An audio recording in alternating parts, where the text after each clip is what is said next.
All right. So, welcome everybody to another episode of the AppSec Engineer podcast. And for today, we have somebody really special. This person, someone that I've had the opportunity to kind of work and interact closely with over the past couple of years, and is definitely someone who shares a lot of the passion in product and application security. Without further delay, glad to kind of introduce today's guest, Brian Levine from Axway. Hey, Brian, how's it going? Hi, Rahul. How are you? I'm good, thanks, and Catch I'm up? glad we could do this. Likewise, my pleasure. Yeah, Uh, yes. So, like I said, we've been talking and interacting for a while, but we've never really had the opportunity to kind of do this because a lot of questions, a lot of thoughts that we've been having, or rather, I've been putting together for this chat is, ironically, we've never had the opportunity to chat. So, I'm excited about asking some of these questions to you. yeah, I'm looking forward to it. And we've worked together past couple of years on doing a lot of cool stuff, but we've never Yep. kind of stepped back and just had a chat about kind of the program and some of the things outside of the day to day. So I'm looking forward. Right. Cool. All right. So, Brian, the first and foremost thing that I want to do is, again, this is something I've never asked you, I guess. So, what is it that kind of got you into product security, Brian? So, where did this all start off from? Yeah, good question. My Genesis story. Although it's probably not as exciting as Thor or anything like that. But yeah, so kind of my background, just kind of, so we kind of have some time here, just kind of start back in ancient history, I guess. Just kind of growing up, my friends and I were kind of nerds back in the day. And we used to like to, the first kind of one of the first things we did when we got our first computers was get modems and hook them up Right. to the telephone lines. And so about the time, again, aging myself, but about that time, the movie War Games came out. Hmm. And so that was really cool to see hacker, what's possible with so we wanted to try some of that stuff. And so we went and put our modems to work and put in like the war dialers and see what happened when we tried that stuff out, and learn what happens when you try to mess with the telephone companies, and learned about that. And that kind of, I guess, would be kind of the start for my interest in information security, if you call it. And back in those days, of course, we didn't call it information security. It was Yep. just Yep. having fun and really kind of seeing what abuse cases could be done and what things could be done. And obviously, surprisingly, there was very little thought put in by the people that were setting up, these systems early in the day about, how someone might misuse that. And it made things obviously very easy. And so obviously things evolved and security got much, much, much stronger. Hmm. So that's kind of like the far past. Right. Kind of jumping a little bit forward, career-wise, I started working, with businesses in aerospace, federal, and defense. Oh, I did not know that. Oh, okay. Yeah, and in those kind of environments, security, access Right. control, encryption, and cryptography was very important. And so I just kind of sort of got fascinated a little bit by that, and looking at encryption and access privileges on the networks and the systems that we were working on. And so it became sort of a side job. I kind of sort of became the resident expert when talking to customers in how the products worked in that space. And so um, and then, so this is a kind of a long intro, but It's fine. since we have a little time, Yeah. my full-fledged security journey, I would say, began, full-time security role when I was interviewing for a security product manager role. So it was for a SaaS, basically enterprise file sharing application, SaaS application, kind of a startup type of stage. And they were looking for a security product manager to come in and build security features. So during the interview process, I said, well, that's it's very exciting. I'd really like to talk to your your CISO, and I'd love to talk to your head of security engineering. And I got a kind of a awkward stares and some kind of blank stares and pauses, and effectively the answer was, well, we don't think we really need that yet, and so maybe you can handle that for us too.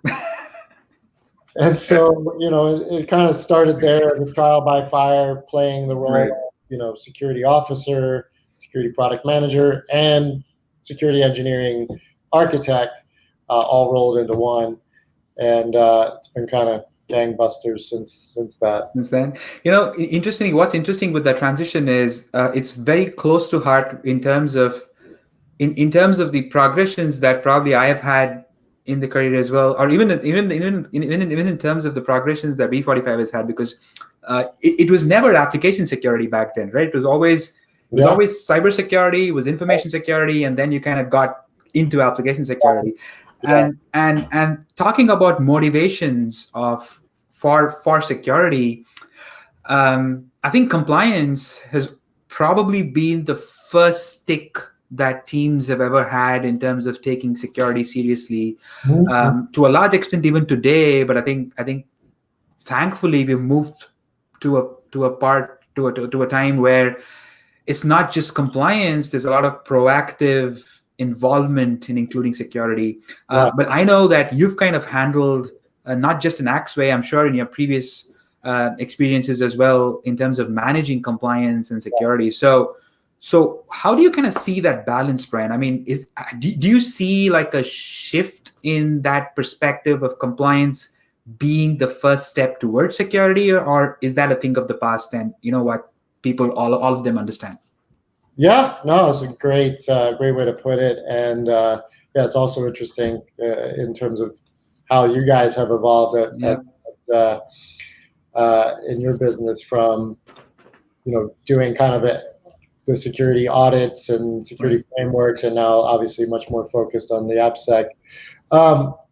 So it's really interesting the way you mentioned the word stick in that example too, because when I first think of security and compliance and kind of segueing security and compliance together, or maintaining the balance between security and compliance, the first thought is I would much rather start with security and then arrive at compliance. And I think if we want to really deliver on the design intent and the reason we have compliance programs to begin with, I think if you start with security, the compliance almost effectively takes care of itself. And that's kind of the initial thinking about it. But it's very interesting too that you mentioned, because the compliance often is how customers or companies, enterprises finally get serious about taking security seriously and doing the things that they should have been doing. So there is sort of that balance, because oftentimes you will try to get traction on your program, but until some event comes along, like a SOC audit or a Sarbanes-Oxley audit or some type of an actual contractual obligation, then people start to get serious and start to pay attention and do these things. So I think using it to justify your program, of course, is effective, and I hear it a lot too from some certain segments of the industry, in banking and finance, for example, because they have such a high bar around compliance, then they're pushing the bar a little bit on the security side. But again, I think you can do compliance and not be secure, but it's start with security. You're much more likely to arrive at the compliance you really intended with security in place. And kind of a personal note on that too is, I was at my point in my career, sort of a crossroads, if you will, to kind of thinking, do I want to go full-time privacy and legal and maybe more of compliance side, but really more on the privacy space, when obviously Privacy Shield and GDPR and and everything that's happening even these days in the world of privacy is a huge industry of itself. And I was considering making a direction to become a data protection officer, and was kind of approached to be a DPO. But I just felt like you can't really achieve privacy without strong security. Right? You can do privacy compliance and privacy legalities and privacy legislation, but if you don't have strong security controls in place to protect the personal data in the first place, then your privacy is paper. And so really I kind of stuck with the security side of that equation, and really kind of made that my focus. And obviously, privacy is still a big part of what we do, but not my main job. Yeah, and I think while you were saying that and looking, and if I were to kind of think back at actual compliance mandates, there was a time when, and this is probably when we were starting off in 2010 or 2011, where an ISO 27001 was probably the most closest that a generic compliance got to application security. You always had the HIPAA and the PCI, but then cut to today, and there are a lot of iterations that have gone through even in compliance requirements, right? I mean, I'm sure people who do look at compliance as a means to achieving security can even look within that opportunities to kind of improve in terms of their software security program as well. I mean, I'm sure a lot of these compliance, it's been a while since I kind of looked at the 27K or the SOC mandate. I'm assuming that these regulations have done their part in terms of trying to keep customers or programs more iterative than they. Yeah, no, it's very interesting and great point. I mean, I think if you look at customers are getting smarter about the questions they ask around using the cloud or using your enterprise software. The auditors are getting smarter as well. And so if you look at a SOC audit from say 2011, 2013, it was a lot of these things were kind of new in terms of talking about the cloud and what is Amazon and what is and now when I'm sitting down with auditors doing a FedRAMP audit or something to that level, they're getting very fine-grained and savvy about the architecture and the underlying technology, and almost in some cases educating us about, okay, well, this is what FedRAMP, NIST 853 looks for Amazon RDS encryption at the database level, or Amazon RDS protection. And it's no longer capable of just saying, well, no, that's handled by the cloud. And so the infrastructure provider controls that layer and they audit that layer. Now they're looking for additional layers of control and going down to like, okay, S3 and RDS and the different components to a much more granular level. So it is interesting to see how that compliance frameworks are starting to evolve and pick up and catch up. But still, application security, I think they can go further in terms of how in depth they get at the application layer. Usually it's maybe part of a control family or maybe one control family, and they kind of look at, okay, did you do a pen test? Okay, great. Right. Now look at something else. Yeah. No, interesting. You mentioned about application security specific, I wouldn't call them compliance, but let's say application security specific frameworks. And that's a great segue for my next question, which essentially is Axway has particularly been a huge contributor to programs like the BSIMM, or it could be individuals from Axway who potentially contributed to OWASP projects and things like that. So in that sense, I'm sure Axway has kind of been that, as an organization, has always been a proponent of application security. So I want to kind of pick your brains a little bit on implementing a security program in that sense, right? So you've obviously, I know for a fact that you've had the opportunity to kind of implement programs at smaller companies, and then move to today where you're kind of doing something very similar in a much larger and a different scale at Axway. So talk to us a little bit about what is it? What is really the hop, skip, and jump, if you will, of building out a product security program?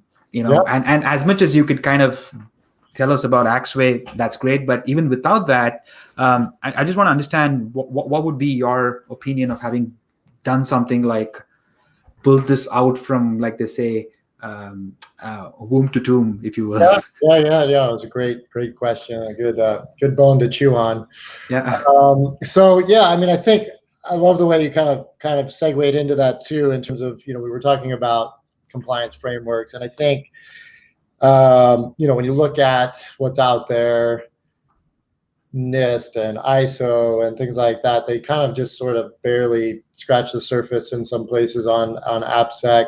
But BSIM and the OWASP SAM and the Microsoft SDLC. So those are definitely three frameworks that I think anyone building an AppSec program should become intimately familiar with. Download the BSIM report, read it, digest it, stick it under your pillow. As much time as it takes. And the OWASP SAM and the Microsoft SDL. I mean, those are great sort of frameworks to look at. And not to say you're going to go out and now I have to go build BSIM or go build OWASP SAM, because you'll never accomplish that. They're more sort of frameworks and guidelines. And I think if you distill the commonalities between those, and then like you said, kind of sort of what have I sort of experienced from starting from very small programs to more mid-size and larger programs. I think there are some critical core components and foundational components and you can find great advice and examples and specifications even on those. And so I think number one is really starting with your core central security group. And that's, it could be you might be you, and you're the first AppSec engineer at your company, and someone said, hey, we need to scale this, show us how to do it. Or you might have a collection, a decentralized, large organization. You may have pockets of, application security spread out the organization, but the idea here is to centralize, kind of a central center of excellence, if you will, or a software security group. So this is like a core AppSec team you want to put in place, and give them a charter and give them a defined objective and a defined charter, and make sure you have executive sponsorship and executive buy-in of that charter. And say this is the team, this is what we're set out to do, and start there. And then and then organizationally, I think the other elements you really have to have in place before you do anything, again, is that organizational and culture aspect. And so I think as that group gets going, they're going to need what most people call security champions. And BSIM talks about security champions, and there's some great resources from SafeCode about security champions program, and OWASP SAM also talks about it. But your security champions, I mean, that's how you scale. That's your boots on the ground, your feet on the street, because you can't. Your core AppSec program, as you scale, cannot be in every conversation, cannot be in every design review, cannot be in every interaction with product team and the designers of the products and the Scrum teams, planning out what we're going to do for security. So you need those security champions to help you scale. And those sort of those two groups become sort of the foundation, really, to say, okay, the core AppSec team is really kind of looking at the common security problems and coming up with tools and best practices and frameworks and infrastructure to help kind of build a global program. And then the security champions really are a little bit more responsible for actually executing and using those tools and frameworks that the core team is driving. And then as you grow and mature, there's a nice give and take, because a lot of times the security champions now are on the forefront, and they're the ones finding new application platforms they want to work with, right? They hey, we're going to do a new project and we're going to use it. We're going to write it in Go, or we're going to write it in Rust, or we're going to do something with Kubernetes that no one else in the team has done or in the organization has done. And so they're going to be kind of on the forefront and saying, okay, well, here's what we found. Here's what works from a security standpoint, and here's some tools that we think work as well, and feed that back to your central AppSec group, and then that can kind of become like a standard. So those, like I said, I mean, those are kind of two sort of, before I would go out and do governance or do process or policy, starting with the culture, starting with the organization, security awareness, training the security champions and that core team, get that in place, and then you can go and start doing some of the more mature layers and formalize your program. Right. So, I mean, I could go on and on and on about that. No. I definitely want to kind of delve further into some of these things, but you talked about scaling these programs, and that kind of triggered another chain of thought in mind, because one of the most significant water cooler conversations that we have at V45 is, I always keep telling teams, and I've said that to some of the other guests here as well, that one of the things that application security and DevSecOps marketers need to really kind of think about is building castles in the air as far as potential, as DevSecOps and automation really being that magic pill that kind of solves a lot of these issues. And I've personally kind of seen a lot of product security engineers or executive kind of really have that excitement on their face when they say, oh, you can automate this. Oh my God, this, there's this amazing levels of tools that are there and things like that. But we know that's not true. I mean, there's a lot of bumps on the road in terms of really getting to that idealistic utopian land called completely automated software security process. And not that it's not achievable, but what is a realistic goal for software teams to kind of have when they're talking about DevSecOps and tooling and things like that? And I guess what I'm really asking is, we've got a lot of people talk about the amazing things that AppSec automation can achieve, but I want to kind of move away from that and really talk about the potential gotchas and the issues that one needs to keep a watchful eye for, because I'm sure there's a lot of interesting content out there where people are going to talk about the amazing things that AppSec automation can achieve. But I want to really play the devil's advocate and talk about the flip side of the coin here. Yeah, for sure. And I mean, I agree. There's a lot of marketing and obviously security vendors are very riding the hype cycle sometimes a little bit on what the tools can do, and so it's a great kind of subject to segue into, and thoughts. And again, that having that core team is again why that's critical, because like you said, it's yes, automation will solve a lot of problems for you, and yes, you will get a lot of quick wins or early wins out of tooling and automation, but obviously there's also a lot of noise that comes out of security tools, and there's also a lot of overhead that goes into managing any type of automation infrastructure, security, quality, build environments. All require care and feeding and maintenance and management, and so there's no sort of magic pill I'm just going to drop off my static code analyzer, and you're just going to plug it in and it's going to automate everything, and you guys are going to be secure. So I think a lot of what I've seen, and I have also some studies out there too, point to the sort of this middle ground where companies kind of sort of stall out a little bit in scaling the program because of that challenge. And so I think one of the first things you have to do is just engage with the development teams and see the security challenges that they are having before you go out and build a process or implement a tool.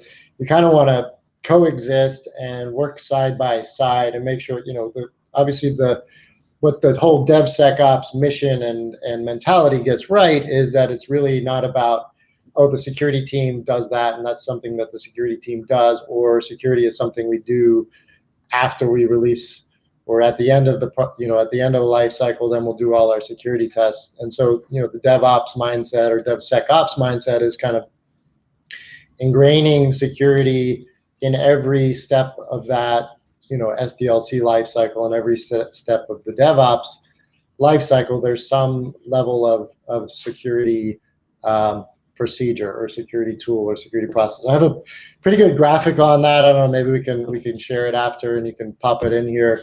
But if you look at the DevOps, the classic DevOps sort of infinity cycle, you can really see, and it hits a lot of people too who've been doing DevOps for a while and haven't really stepped back and considered, all of the touch points that security hits in your plan, code, build, test, release, deploy, operate, and monitor. But kind of again, back to your question, is that showing up, being in the planning sessions and seeing the problems and solving problems and helping fix problems is where you have to start.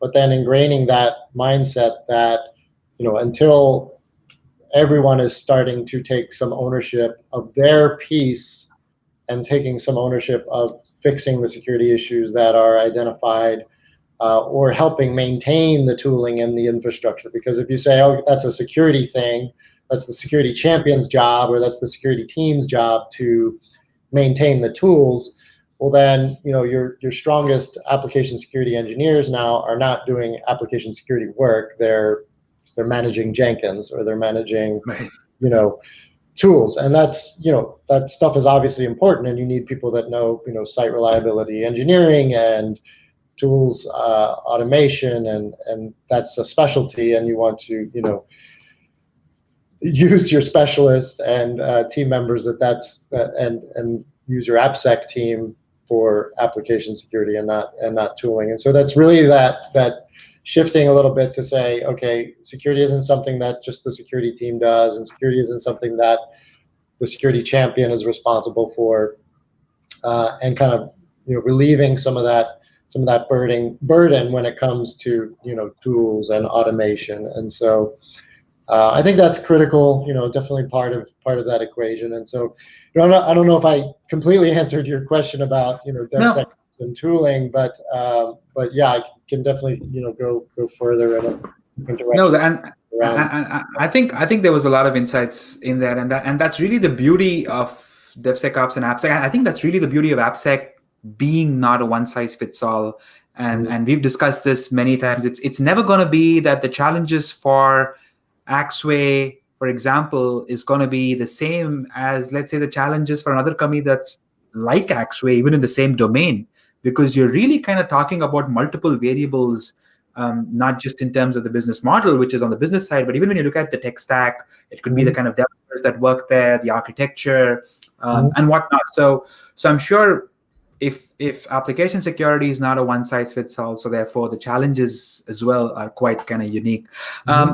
We talked about Axway's core team, and I think what you really talked about is like a hub and spoke kind of a model where with a center of excellence in application security, kind of really driving these multiple pods of security members across. So and while I was just kind of looking at you, your formal designation says Senior Director, Product and Cloud Security. That's a pretty expansive kind of a role, and that combined with what you told me about having a core team of application security engineers and then driving that security champions program, that kind of led me to my next question, is purely in terms of skills in application security. And one of the larger aim of the application security engineer podcast is for us to kind of really throw some light in terms of budding budding security engineers,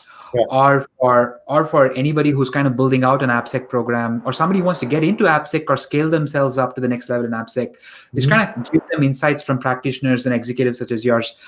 So I know saw a couple of a LinkedIn post a couple of weeks back where Axway was hiring for an AppSec engineer. So let's say if this is a hire call or somebody's trying to apply for that role, what would it take for Brian to kind of hire an AppSec engineer, and what is it that you're looking for in an AppSec engineer, which is really a representative sample of what should AppSec engineers be kind of looking to hone in terms of skills if they want to really look at a serious career in application security? Yeah, great. And be happy to plug the fact that we are hiring. So if you are interested, go to LinkedIn. It's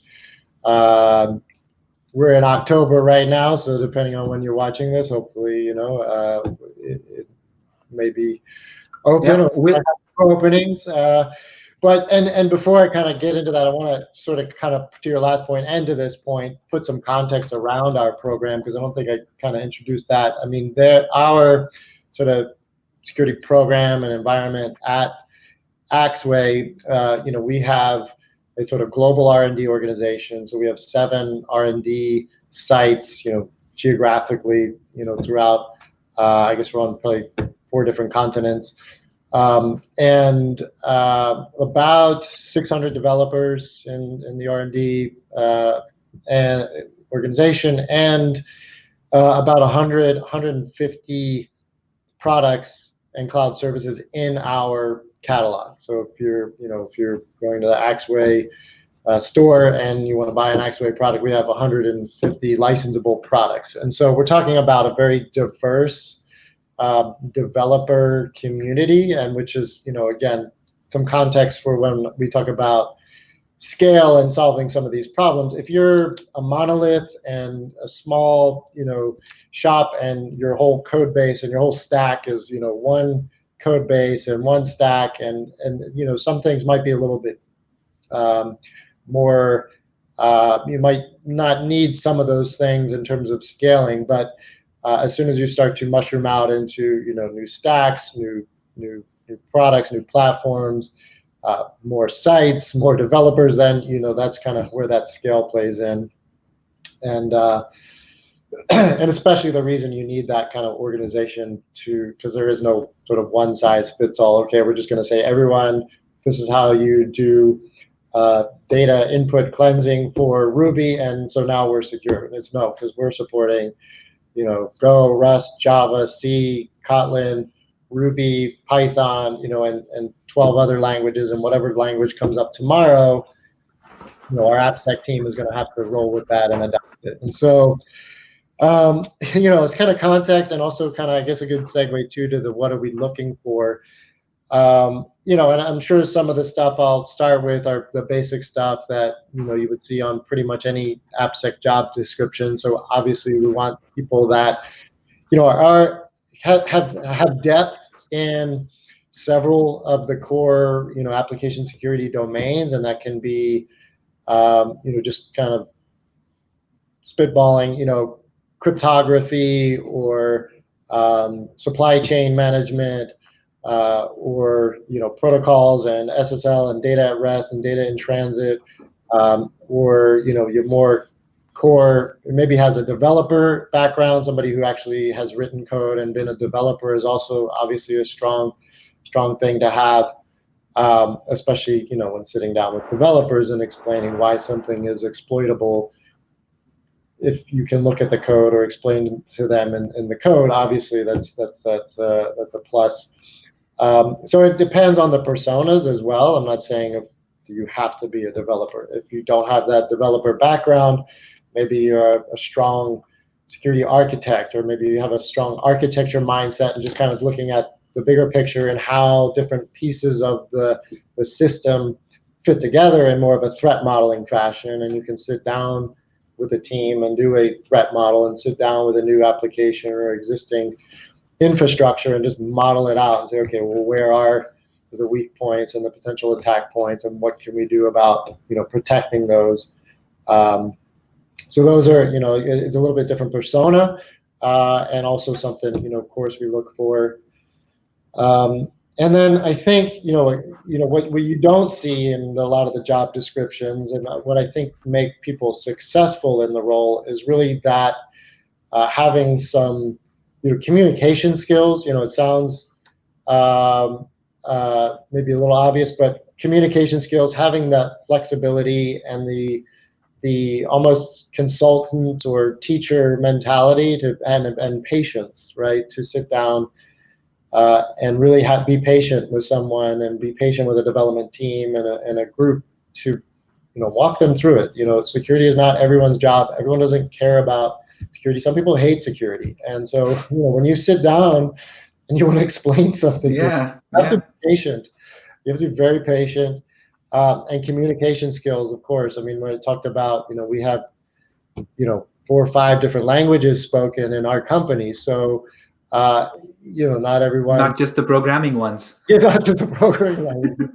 The written language, the spoken language. Obviously we have lingua franca, English, but still, when you may be talking to someone several time zones away, and so being able to really overcome that in written communications and documenting things and saying, okay, here's what I'm trying to tell you, but let me put together a blog or a wiki or an internal post about it, and so you can see in an example.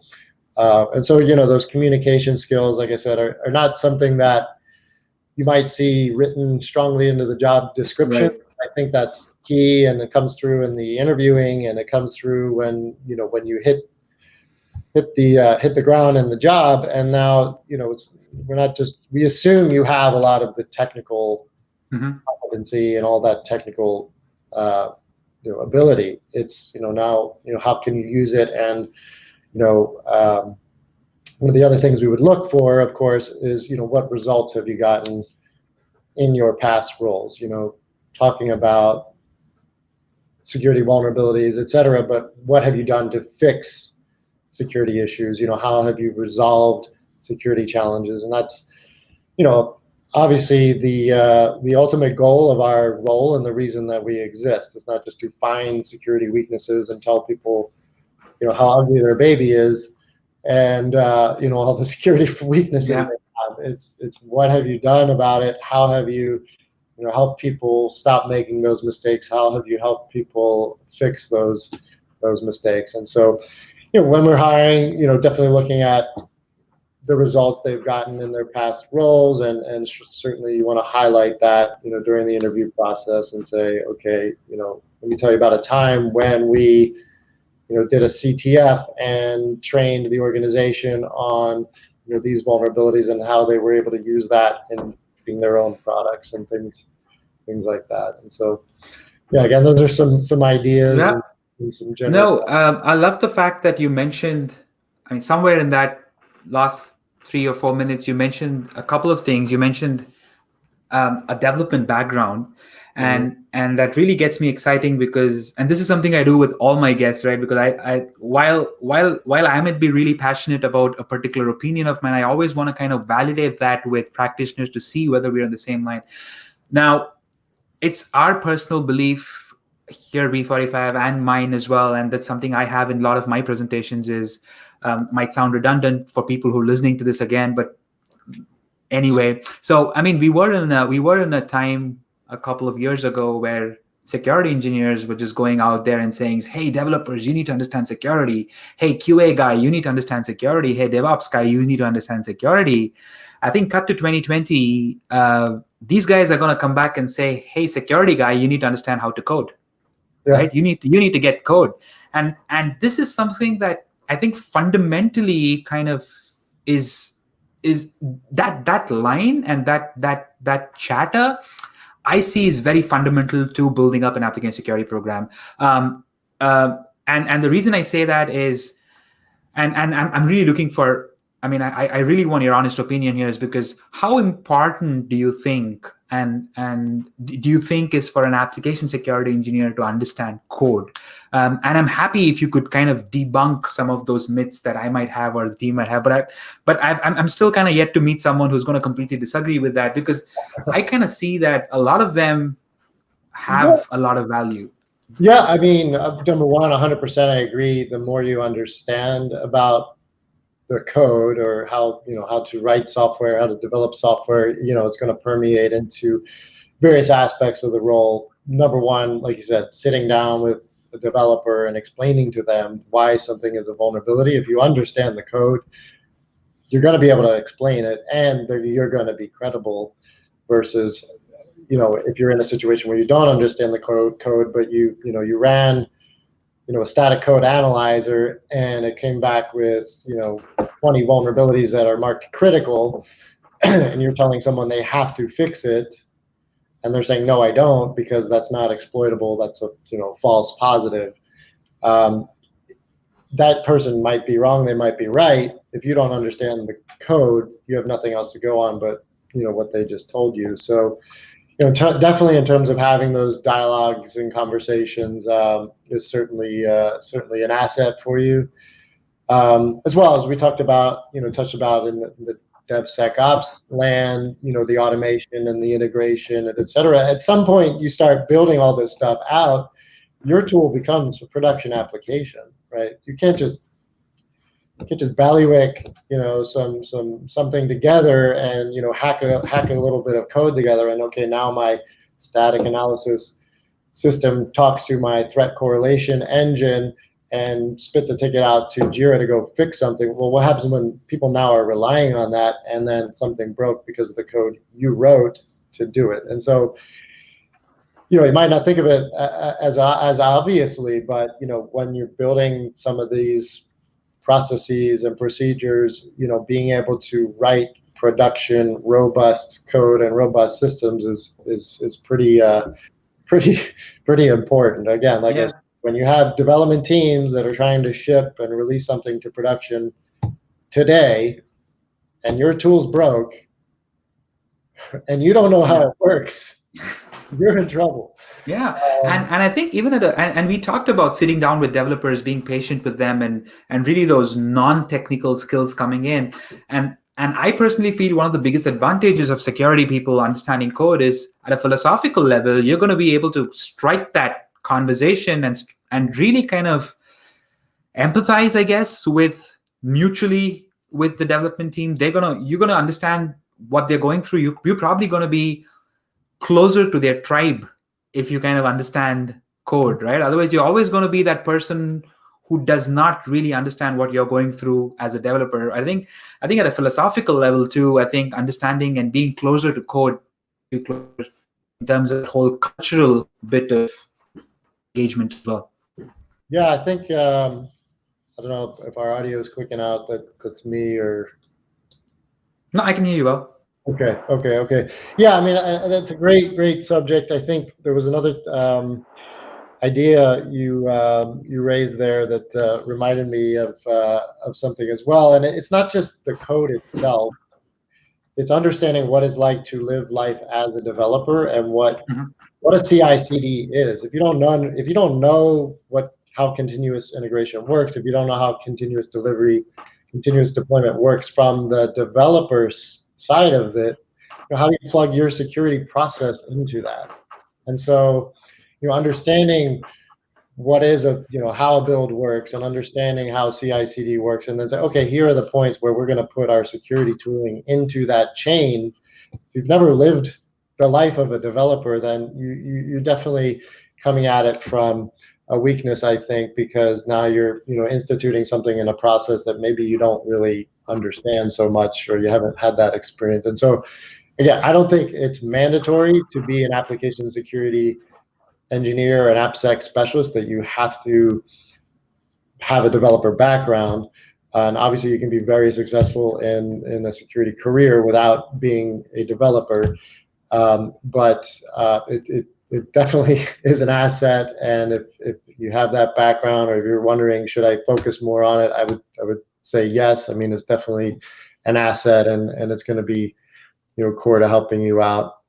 The point I forgot to mention on your question about what we're looking for in AppSec engineers is the non-AppSec stuff is cloud, right? We talk about cloud, and now you have infrastructure as code, right? And so we're still waiting for some of the tools to catch up, but when it comes to static analysis on Ansible or static analysis on Terraform or static analysis and understanding, okay, what are the vulnerabilities that are getting introduced in the infrastructure as code?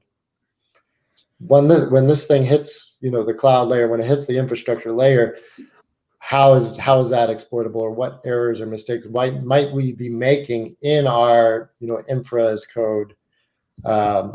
As an exercise from an AppSec standpoint and an AppSec mindset to say, okay, well, how do we threat model that? How do we do, SAST on that? And how do we incorporate that into some of our, security tools and security processes? From one aspect, as well as just being able to have those conversations again with operations teams or developers who are developing something for the cloud, and everything's built on Kubernetes and Docker, and having sitting down and having a threat model conversation with them, you need to be able to understand how those underlying components work, and how they can be exploited, and so definitely today's, I would say, modern AppSec engineer, if you will, or the budding AppSec engineer, I think you can't do yourself any harm trying to pick up the basics of Amazon, basics of Azure, basics of GCP. How does it work? And the security specialties in those cloud platforms, as well as things like Docker and Kubernetes and that sort of thing. So. Again, it's not a mandatory must-have, but certainly also something that will set you sort of above a lot of other people you might be competing with for those. Yeah. And Brian, final question that I have for you is, I think this was pretty custom made for you, because I remember us talking about this a couple of years ago. I know. Is the relationship that a CISO or a product security executive in companies like yourself, company like Axway, or large or predominantly software product companies have with the sales teams, right? Because progressively, what we're seeing is security is not really that function that's really hidden behind in organizations, and we're seeing a lot of conversations about security coming up with sales teams, right? Today we're at an age where sales teams need to have war cards ready with them, battle cards ready with them, that talk about how secure your application is, what are you doing from a security perspective. Mm-hmm. So how I know for a fact that you've been in that kind of been in part of those discussions. You've probably been part of, I know you've been part of go-to-market roadshows and things like that. Mm-hmm. So what can you tell us about that, that dance that CISOs and sales teams have with end customers? Yeah, it's a great, also a great topic, and so let me think about that. How to start, because it is obviously not. I don't think that I have a day in my my work Right. where I'm not either on a call with a customer or responding to a question from sales or responding to a question from a customer. So it's very much ingrained in our security program and what we do.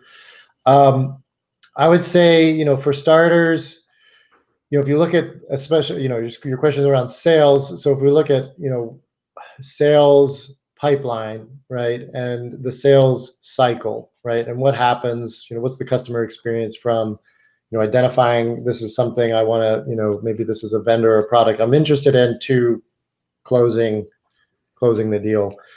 And I'll probably start from the back from the end of the life cycle and work my way forward, because I think that's sort of how AppSec or core security sort of is evolving, and that starting from the back, now going to the shifting left, if you will, or moving to the front of the sales cycle and the front of the marketing side of it. But when you get to the end of a sales cycle, usually you're dealing with the procurement and risk and security management side of the house.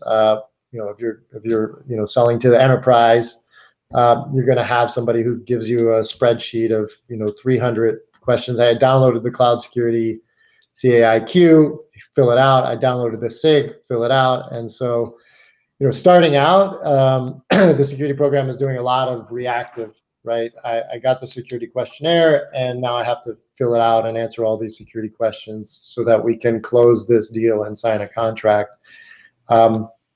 But as you evolve and grow, the security team has to have those assets already built and already ready. And so you shouldn't be answering them when the customer is asking for it. You should already have that pre-populated so that if a customer is in the sales cycle at the end and says, "Oh, I need this," you have it, right? And so that's sort of, you get into your compliance and core security controls, right? The NIST controls and PCI controls and SOC controls, they all have to be documented. But really, ideally, so you have to have those assets. But at the front of their sales cycle, it's like, okay, well, how do I make secure? Because everyone assumes you're doing that stuff, right? One way I look at this too is kind of the Maslow's hierarchy, if you will, right? There's self-actualization, or there's things that differentiate you from a security standpoint, and then there's things that people just assume that you are doing, like food and water, right? You're not happy if you have breakfast and lunch today and you have some water to drink and shelter. So food, water, and shelter, that's just, you expect that to be there. And so buyers, they expect that you have all these core AppSec programs in place, the core InfoSec operations in place. They're not impressed that you're doing that, right? And I think that baseline as we go forward is kind of increasing, right? Customers are kind of increasing that baseline. So that's interesting too. The bar and the table stakes and they assume that stuff is there, and so you need to do it. You need to do it very well. You need to demonstrate you're doing it, and if you're doing it extremely well, then it can become a top line. Maslow hierarchy. It can be self-actualizing, or it can be a differentiator. But when you talk to sales and marketing, they're going to be more interested in those differentiator things. And so, the SOC compliance and PCI compliance, they assume you have that. They want that in the sales cycle of the customer. Now, when you talk to sales on the front end of the chain, right now we're doing marketing and we're doing road shows, and we want to get people interested in us because of our security. Now we're talking about more security features, right? Security things that we can offer, customer-facing security controls that maybe our competition doesn't offer.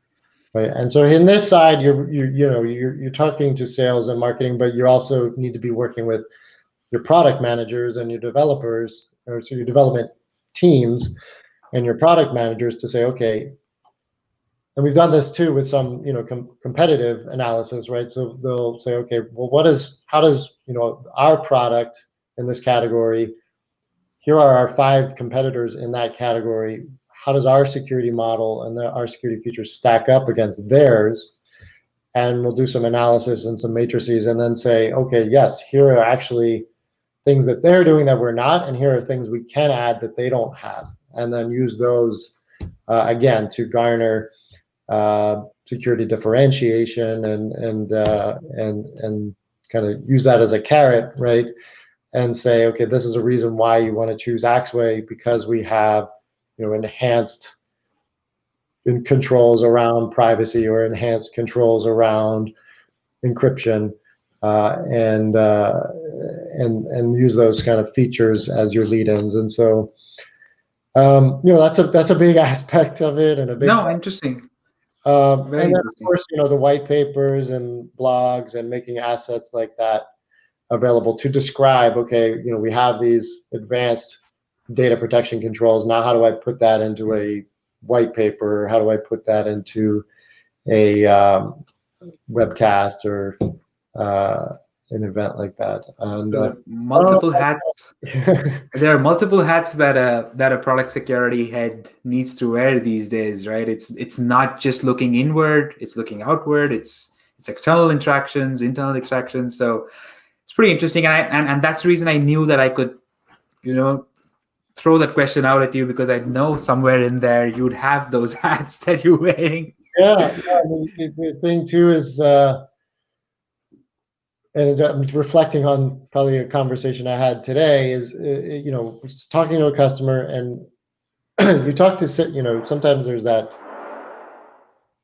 back and forth in emails, and you get an email from a salesperson saying, okay, the customer says I must have XYZ, and it's a security feature or security control that maybe is not part of your base platform. And so, okay, Mr. Salesperson, let me please have a conversation with this customer. And so they get that, and they say, okay, fine, and we set up the call with the customer. And then now finally, you can imagine a very large security, or very large enterprises have huge security departments, and a lot can get lost in emails and back and forth. So finally got on the phone with the person from the buyer, from the customer, who was the security responsible, kind of driving those questions. And then just such a different tone when you can get two security people on the phone together to really talk about what it is, and getting lost in translation, and sales teams spinning a lot of cycles saying, we must have this, we must have this, we must have this because the customer said so. And it's like, well, please just let me have a conversation with the customer. And then when we talk through it, so, well, here's what you're asking for, and I know why you're asking for it. I don't do exactly what you asked for, but here are 5 things we do which satisfies the need for that control. If I do that, and if I can demonstrate that we're doing that for you, will that meet your requirement? And they say, absolutely, yes. That sounds like it will meet our requirements. Please show us that, demonstrate us that, and we'll be great. And so I think, again, having that confidence to step in and not, listen to, well, sales said I need this, or the customer said I need this. Having that confidence to say, reach out and say, okay, let's actually get on the phone, get face to face with the customer, and find out why are they asking for this. And either, maybe it is absolutely a must have, and okay, now we're going to go build it. But now we know we're building it because we understand the use case, we understand the buyer's problem, we understand what they're trying to accomplish. And now we can justify the engineering resources to go and build it, versus building something because somebody said so, but they didn't really understand the use case. And so, as a gatekeeper, I think, that's really helping the customer, that's helping sales, and that's helping engineering, so that they are not building security features or fixing security issues that really maybe don't have to be fixed. And really saving everyone time so they can go work on things more important. And I think that's also throughout the program, right? What you want to do is make people focus on the value and not just fixing things because some tool or something said, oh, we have to fix it just to check a box. Great. I think we are way past what we thought we were going to, but it was great. But I think I had a lot of fun. I think I knew some of these things. Like I said, we've never had the opportunity to kind of talk of some of these things. So not just for the people who are listening and seeing this, but for me personally, I think I've enjoyed kind of getting deeper into some of these things that I always want to chat. So thank you all. Thank you once again, Brian, for taking the time to chat with us. I know this has been long planned, but I'm glad we could do this finally, and look forward to kind of catching with you once again one of these days. Yeah, likewise. And I'm not sure how long we went there. I hope I didn't get too long-winded, but no, you absolutely interesting. Great conversation. I enjoyed it, and it was great, of course, catching up with you and getting to share some of this.